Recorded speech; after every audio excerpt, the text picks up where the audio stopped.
Isang pagkakamali ng kumikitang negosyante, Part 1. Yo, what's up? Ako nga pala si Jeff Cinco, isang entrepreneur at isa ring content creator dito sa Davao del Sur. At ngayong araw na to mga boss, pag-uusapan natin ang isang pagkakamali ng kumikitang negosyante. Kung isa kang negosyante, isa kang baguhang negosyante at kumikita na ang iyong negosyo, panoorin mo at tapusin mo ang video na to at sigurado ako na isa to sa mga pagkakamali mo. Kaya tara, let's go! Kwento ko lang mga boss, no? Noong panahong nagtatrabaho pa ako, taong 2013 noon, nung nalipat ako. Galing kasi ako ng Maynila, no? Doon ako nag-work sa isang sikat na hardware dito sa Pilipinas. So, noong panahong 2013 ay nalipat ako sa Davao, no? Sinadya ko talagang magpalipat sa kadahilan ng na-miss ko na ang bayang lupang sinilangan natin. So sa mga panahong yan, alam nyo naman, di ba? Kung isa kang empleyado, malamang experience mo rin yung problema sa pagiging empleyado. Siyempre, unang-una dyan, kapos, kulang, basta laging may kulang. No? Sa hindi maipaliwanag na dahilan kung ano man ang nangyari, bakit laging kulang? Ito ba ay nakadisenyo na dapat kulang ang sahod ng empleyado? So, hindi yan yung pag-uusapan natin. Nung panahon yun, kulang lagi yung sahod ko. Napaka akyat baba ng buhay, no, ng pagiging empleyado. Pero kadalasan nasa paakyat ka na parte. Hindi paakyat na kumikita ka ng pera, kundi paakyat dahil napaka haba ng lalakbayin mo. Kasi yung buhay kasi ng pagiging empleyado, kinsenas at katapusan lang yung parteng masaya dyan.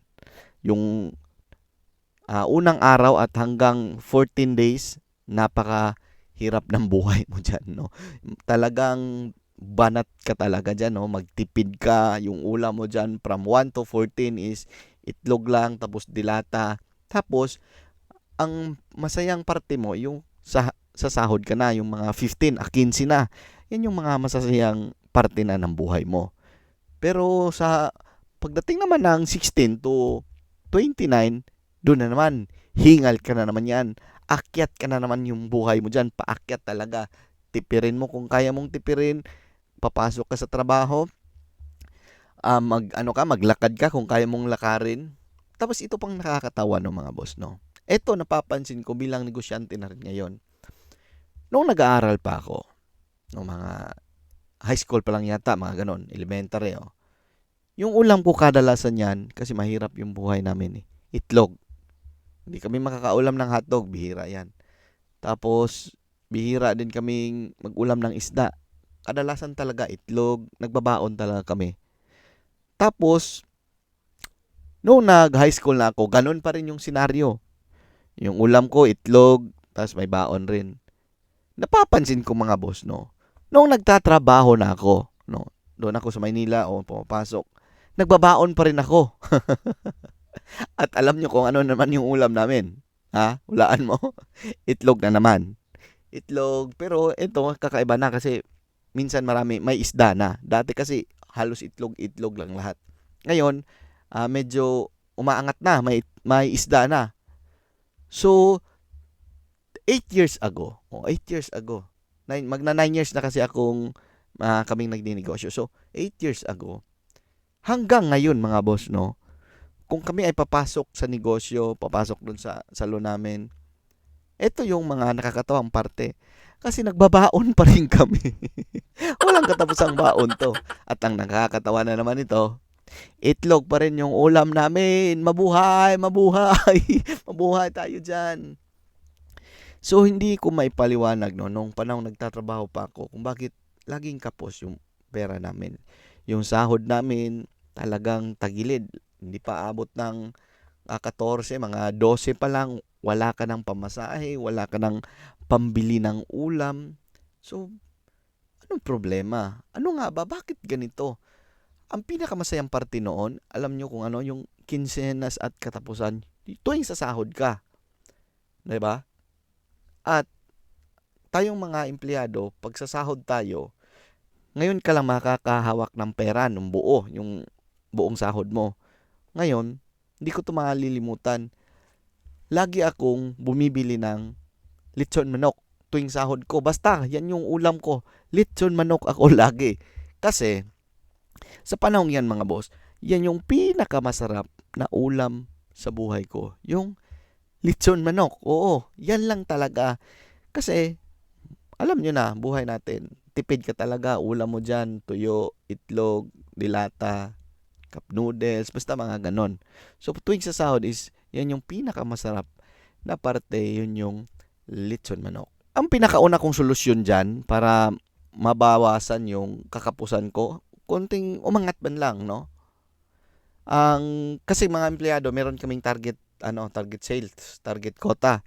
So, kailangan galingan ko sa pagbenta para meron, palagay ko mga 1% yata ng total sales is meron ako kung mahit ko yung quota na yon.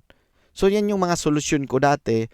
Pero, kahit na makakota ako, ganun pa rin, kulang pa rin, di ba? Kulang pa rin, maapektuhan pa rin yung pang-araw-araw na gastos. So, magtipid ka talaga. Hindi mo alam kung saan napunta yung pera. Basta, ang alam mo lang, pumasok, kumain, magbaon, uuwi, matulog. Tapos Friday, pag may pera, Saturday, iinom. Ganun yung lifestyle ng mga empleyado eh. Ganun rin ako dati. So, nung mga panahong yan mga boss, kapos talaga tayo. Kapos tayong mga empleyado. Kulang talaga yung pera natin. At yung pagkain natin, hindi natin nakakain yung mga gusto nating bagay. Bagay na tuloy. Yung gusto nating pagkain, hindi pala nakakain yung mga bagay. O, halimbawa, alam mo bang ito yung kadalasan ring ang sarap kumain ng mga masasarap na pagkain, lalo na kung wala kang pera. Pero pag may pera ka, hindi mo na maisip yun, di ba? Pero, pag titripan ka talaga ng tadhana na, minsan mag-scroll ka sa Facebook, tapos makikita mo, grabe, parang ang sarap kainin to. Tingnan mo, creamy na creamy. Tingnan mo, ang sarap talaga ng itsura. Pero, pag may pera ka na, hindi ka na makakain rin nun kasi nga, yung pera mo is kailangan mong gamitin sa iba. So ngayon, ito na yung pinaka-problema talaga ng mga negosyanteng kumikita. Noong 2016, nag-start na yung business namin, yung salon sa other company. 2016, 2017, mahina yan. Mahina yung mga taon na yan, buwan na yan. Naranasan ko yung masarap na buhay talaga nung nag-start yung 2018. Paakyat. Sa panahong yan mga boss, no? Ikwento ko lang yung unang kita naming malaki. December noon, nung panahong yon, malakas yung salon na yun nung pinasukan namin dati. December noon, hindi ko 'to malilimutan. Unang share namin, unang profit namin bilang isang franchisor, inabot ng 6 digits. 6 digits. Doon ko nalaman na grabe ang sarap pala pag may hawak kang pera. Ito yung kung iba nakakahawak ng first million nila. Sa amin is wala pa kaming ganon, wala pa kaming first million. Pero, naranasan ko nang humawak ng mga 6 digits na pera noong panahon nung nagnenegosyo kami, no, sa dating salon. So, sa panahong yun mga boss, pagpasok ng 2018, bulto yung pera kasi malakas na yung negosyo Ngayon, hindi ko to nakita noon. Hindi ko to nakita na mali pala yung ginagawa namin. Mali pala yung ginagawa ko. Kasi nga mga boss, noong panahong may kita na kami, may pera na kami, kakain kami sa labas. No? Oo, kasi may pera tayo. May panggastos tayo. Kakain tayo sa labas. Kadalasan yan, mga fast food. Yan, first time natin kumain ng fast food, di ba? Kasi, dati, bihira tayo makakain ng ganyan. So, nung may pera na kami, kumakain kami sa mga ganyan, sa mga restaurant, tapos, iinom, tapos, kahit gabi na, mga alas 12 na, ba't inuuso nyo tong midnight na yan, di ba? Yan, experience namin yan. Magmi-midnight snacks, ano naman gagawin mo? May tatrabahuin ka ba? Matutulog ka lang naman. Di ba? Isa sa mga problema yan. Nung may kita ka na, may pera ka na, yung pera mo ginagastos mo sa pagkain, 'di ba? Kakain ka kahit maaga, hindi na 3 beses, maging 10 beses na yung kain mo. Ngayon, ito yung nakikita ko. Alam nyo ba, noong mga 2015, no? Pababa, ang payat ko. Napakapayat ko talaga. Kasi, yun na nga, nagtitipid tayo noon eh. Pero nung pagpasok ng 2018, dyan ako tumaba hanggang 2021, no? Talagang tumaba ako na hanggang sa parang hindi ko na kayang itali yung sintas ng sapatos ko. Ganyan ako tumaba. Kasi, ang pakiramdam ko kasi noon, ang palagay ko noon, wala akong pera eh. Dumaan ako sa walang pera. Ngayon, may pera na ako, kakain ako. Ito lang yung gagawin ko kasi may panggastos ako. Pero, hindi ko iniisip noon kung tama ba yung ginagawa ko. No? Tama ba yung kain ka lang ng kain kahit gabi na kumakain ka pa rin? Nung napag-isip-isip ko, pinag-aralan ko yung parte ng, alam niyo yung pandemic kasi lumabas yung mga maraming mga low carb, mga ganyung diet, 'di ba? Nung 1 meal a day. Meron akong pinag-aralan noon si Doc Rojo, yung babae siya. Tinitingnan ko yung mga videos niya. Tapos may napansin ako, mali pala yung pinagagawa ko. Mali pala yung pinagagawa ko, no? Mali yung kain lang ako ng kain. Hindi pala ako nabuhay lang para kumain. Pero alam niyan, naninibago tayo sa mundo ng may pambili, 'di ba? So ang piniisip lang natin noon, kakain. Kakain siyempre. Lalo na yung pagod na pagod ka sa negosyo mo, no? Pagod na pagod ka sa trabaho mo. Tapos ang gagawin mo, kakain ka ng madami. Kasi sasabihin mo, deserve ko to. Eh kasi pagod ako. Yan yung mga pinag-uusapan namin ng asawa ko. Nababad trip ako sa ganyan eh. Sabi ko, kung pagod ka, edi matulog ka, 'di ba? Hindi ka kakain. Hindi ka naman gutom eh. Hindi pagod ako, deserve ko to. Pero mali pala eh. Mali 'yon. Kasi kahit na nga inaabot na ng 12:00 ng gabi, kakain ka ng napakadami. Kasi pagod ka. Yan yung solusyon mo sa pagod mo. Hindi dapat pagod ka, magpahinga ka. Gutom ka, kakain ka.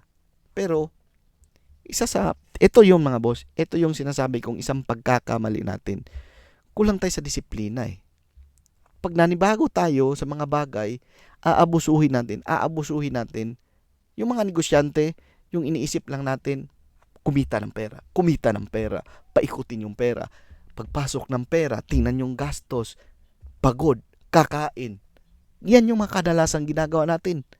Yung laman ng katawan natin, puro na lang pagkain. Yung stress, pumasok sa utak mo, yung pagkain, nilagay mo lahat sa katawan mo. Hindi naman yun maraming protina eh. Hindi ako magaling, hindi ako ganyan. Pero hindi ako expert sa ganyan. Pero minsan karamihan talaga sa kumikitang negosyante, napapabayaan yung health, no? Tumataba, tapos basta mga ganun. Tumataba. Ganyan din ako. Experience ko yan eh. Paano ko hindi masabi? Ang laki-laki na ng tiyan. 'Di ba? Kasi inom ng inom. Kasi may pambili. Kain ng kain kasi may pambili. So, naging problema tuloy yung pagka may pera ka, 'di ba? Kasi hindi mo na nakita yung ibang parte, no? Gastos lang alam mo. Kain lang ang alam mo. Inom lang yung alam mo. Kahit gabi na. Panahon na matutulog. Hindi ka pa nag-i-exercise. 'Di ba? Ang ginawa mo na lang, pumasok sa trabaho, kumain. Pagod, kumain pa rin. Hindi man lang pinalabas yung pawis sa katawan mo. 'Di ba? Yung mga toxic natin dyan, hindi nakalabas. Ito, naalala ko lang, panahong 2 years ago siguro, 23, may nag-trending nun eh, yung babaeng, parang online seller siya. 'Di ba? Na ang lakas ng kita niya, ang buhay niya, nandun lang sa social media, sa Facebook lang, nagla-live selling siya. Pero, nagka-cancer to eh. Hindi ko malala kung cancer ba yun sakit niya. Pero nagkaroon siya ng sakit. 'Di ba? Kasi sa kwento niya, kahit Madaling araw kumakain pa rin siya kasi pagod siya, no? Galing siya sa live selling yata, oh. Pagod siya, tapos kumakain siya sa fast food lagi. Doon sa fast food talaga. So yun yung mga tinitingnan kong, problema pala yun. Hindi pala natin dapat gawin yun, yung paglagay ng mga kahit ano sa katawan natin, pagkain. So, eto, sinubukan ko, di ba? Nung na-experience ko yung tumaba ako bigla, doon nga sa doktor na yun, pinag-aralan ko, sinubukan namin ng asawa ko, hindi kami nagtipid kami sa rice. 1 cup lang talaga sa isang meal. So, yun yung ginawa namin. Nag 1 cup lang kami. Alam nyo bang, napakadali lang palang pumayat. Oo.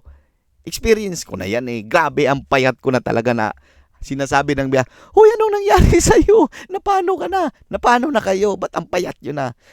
Bigla kaming bumagsak eh. Kasi, halos pala lahat ng kinakain natin is carbs. Carbohydrates. Kanin, carbohydrates, tinapay, carbohydrates. So, halos pala lahat ng ganun. Kaya nung nagbawas kami ng kanin, yung ulam namin dati is 2 na tuloy. Bawas yung kanin pero 2 yung ulam. Laging may itlog tsaka may chicken or isda yan. So, doon ko napansin na mali yung pinagagawa namin eh. Mali yung kain lang kami ng kain eh. Mali yung inom lang kami ng inom eh. Hindi namin nakita yung parte ng exercise.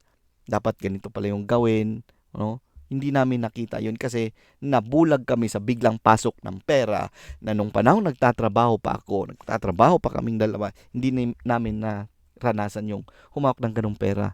Hindi namin kayang bumili sa anong kaya naming bilhin, di ba? So nung may pera na kami, may pangbili na kami, doon na nagkaproblema. At malamang sa malamang, kung baguhan kang negosyante ngayon, experience mo rin to. Na kain lang ng kain, inom lang ng inom, hindi man lang magawang mag-exercise, di ba? Hindi ka man lang pinagpawisan, yung toxic, lahat pumasok na sa utak mo, yung stress pumasok na, dito lumulobo, lalo na yung sa tiyan mo, lumulobo na rin, ang taba-taba mo na, ang hingal na hingal ka na, hindi ka na gaanong makahinga dahil sa kabusugan. Kasi nga, kulang tayo sa disiplina. Ang problema kasi mga boss, wala ring nagturo sa atin na ganun eh. Na dapat balanse. Isa sa pinaniniwalaan ko kasi ngayon, habang tumatagal na ako sa pagnenegosyo, dapat mabalanse ko yung buhay ko, sarili ko, buhay naming pamilya, dapat mabalanse ko, no? Dapat mabalanse ko yung negosyo namin, dapat balanse siya. Hindi ako makapokus doon sa negosyo, hindi lang ako focus doon sa pagkain, kasi hindi naman tayo nabubuhay lang para kumain eh. 'Di ba? Yan yung mga na-experience ko ngayon. Ang kalaban kasi natin dito yung maling pag-iisip natin na may pera na ako, may pambili na ako, yan na yung gagawin ko, bibili na ako, kakain ako, kahit oras na para matulog, kakain pa rin ako. Aminin mo, maraming ganyan. Baka isa ka sa ganyan, di ba? Isa ka sa mga baguhang kumikitang negosyante na walang ginawa, kundi kumita ng pera. Magnegosyo. Umuwi, kumain, kahit hating gabi na, kakain pa rin, iinom pa rin, di ba? Pagod, sasabihin, kakain ako kasi pagod ako, deserve ko to. Yan yung napala mo sa deserve ng sinasabi mo, di ba? Aminin mo, experience mo yan. Kasi experience ko yan eh. Naninibago ako sa paghawak ng pera. Nakala ko, ang pera ay para gastusin, para yun. Pero hindi pala, hindi tayo nabubuhay sa pagkain lang. Ang pagnenegosyo talaga mga boss ay napakahabang lakbayin, napakadaming problema. Pero isa lang masasabi ko dyan, huwag kang tumigil. Huwag kang tumigil sa negosyo mo. Galingan mo. Magtrabaho ka ng malupit. Lupitan mo. Basta, kung ano yung ginagawa ng iba, huwag mong gawin. Gumawa ka ng sarili mong landas. Gumawa ka ng sarili mong diskarte sa negosyo. Di ba? Huwag kang magbenta ng mura. Lupitan mo. No? Alam kong mahirap pero isa sa mga prinsipyo namin ngayon bilang negosyante is hindi na to para sa amin mga boss. Ang pagnenegosyo namin ay para na to sa ibang tao. Alam mo mong ang saya pag nakapagbigay ka na ng trabaho? 10 years akong nagtatrabaho mga boss. Ang hirap maghanap ng trabaho sa Pilipinas. Ngayon, hindi na ako naghahanap ng trabaho. Ako na yung sumulusyon sa problema ng kawalan ng trabaho sa Pilipinas. Ganyan kasarap magnegosyo. Kahit napakahirap ng negosyo, kahit napakahirap ng problema, pero yung nagawa mo dito sa mundo, nakapagbigay ka ng trabaho sa mga tao, yan yung pinakamasarap na parte ng buhay. Di ba? Kaya, dapat ma-realize mo rin na, grabe. Grabe talaga yung buhay. Di ba? Thank you, Lord. Salamat po. Ganon, di ba? Kasi ang dating wala, nagkaroon. Ang dating naghanap ng trabaho, nagbibigay na ngayon ng trabaho. No? So, napahaba yata yung kwento ko. Napahaba, di ba? Nabot na ng 20 minutes, no? So, ganun lang talaga mga boss. Ingat tayo sa pagkain. Dapat sakto yung tulog natin, sakto yung oras natin. Dapat sakto yung pagkain natin. Dapat balanse yung buhay natin, no? Dapat hindi natin pabayaan yung health natin. Yung sarili natin. Wala nang ibang gagalaw kung wala na yung sarili mo. Putol na yung paa mo. Basta. Nakahiga ka na, hindi ka na makatayo dahil sa sakit mo. Kadalasang pa namang sakit ng mga Pilipino, diabetes, high blood. Dahil sa carbs din. Kaya, kung baguhan kang negosyante, pag-isipan mo tong video na to, ha? Stay healthy tayo dyan kasi wala tayong ibang puhunan. Ito yung puhunang hindi na uubos, yung pagiging healthy natin. At sa mga problema sa negosyo, isa lang tip ko dyan sa buhay, sa pagnenegosyo. Alam ko marami kang problema. Ako din marami akong problema. Pero ito yung pinaka maipapayo ko sa iyo. Ano? Stay positive. Choose positive. Piliin mo yung positibong nangyari sa buhay mo. Piliin mo yung alin yung makukuha mo. Saan ka dapat matuto? Kasi pag utak mo negative, puro negative lang ang laman yan. Negative papasok rin sa iyo. So, piliin mo yung positibo, magtrabaho ka ng maayos, basta sa buhay, always choose positive. Piliin mo. May choice tayo sa buhay. Positive ang piliin mo. At yan lang mga boss, no? Kasi may ikwento pa sana ako sa'yo, pero medyo napatagal. So, yan lang muna. At mga boss, huwag kalimutang magdasal at magpasalamat sa buong may kapal. Ako si Jeff Singgo, nagsasabing, kumbate. Pero may kumbate mga boss. Trabaho talaga ang pagnenegosyo. Bye-bye.